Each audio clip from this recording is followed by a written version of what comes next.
Customer के साथ share करिए, उदाहरण के रूप में, हंसी मजाक के रूप में, उसको भी ये बात थोड़ी सी अच्छी लगेगी और ये कहीं ना कहीं अच्छी लगते हुए भी बात उसके दिमाग में कहीं प्रभाव भी डालेगी कि भाई बात तो ये सही कह रहा है। तो प्रोटेक्शन प्लान के बारे में जरूर लोगों से बात करिए, क्योंकि प्रोटेक्शन प्लान बेचने के लिए जिस महादेव का लोग उलाहना देते हैं, उस महादेव ने आपको चुना है कि आप ही प्रोटेक्शन बेचेंगे, और शायद इसी वजह से इस रोल में आप ही हैं कि आप लोगों को उनके परिवार की सुरक्षा के लिए प्रेरित करते हैं, उनको बताते हैं। तो कहीं ना कहीं ईश्वर की भी मंशा है। तो अगर ईश्वर की मंशा है तो इस काम को हमें क्या करना चाहिए? और भी ज्यादा मन से करना चाहिए, और भी ज्यादा तन्मयता के साथ करना चाहिए, ताकि हम ज्यादा से ज्यादा फैमिली तक अपनी पहुंच बना सकें, फैमिली वालों तक पहुंचे।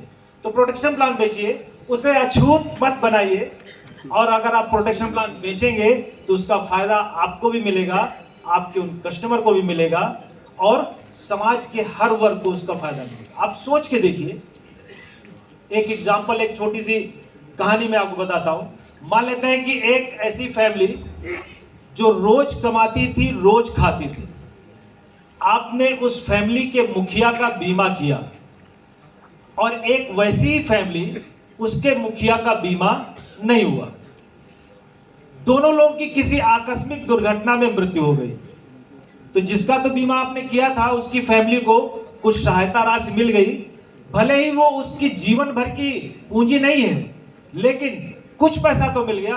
आप सोच के देखिए कि एक फैमिली को अगर 5 लाख रुपए भी मिल जाए, सिर्फ 5 लाख, ऐसी बुरी परिस्थिति में, तो उसकी फैमिली क्या कर सकती है?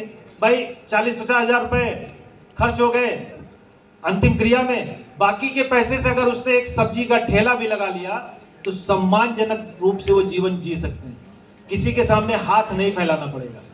लेकिन अगर कोई ऐसी फैमिली है जो रोज कमाती है और रोज खाती है, ऐसी फैमिली में अगर कोई दुर्घटना घटित हो गई तो वो फैमिली पूरे समाज को प्रभावित करती है, क्योंकि लोग अपनी जरूरतों के लिए अच्छे बुरे तमाम सारे काम करते हैं, तो उससे प्रभावित तो समाज में पड़ता है।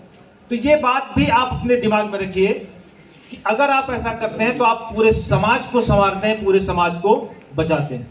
तो प्रोटेक्शन प्लान लोगों को जरूर बताइए, लोगों से प्रोटेक्शन के बारे में बात करिए, और जब आप बात करेंगे तो निश्चित तौर पर बात बनेगी, बात बढ़ेगी और सफलता भी मिलेगी।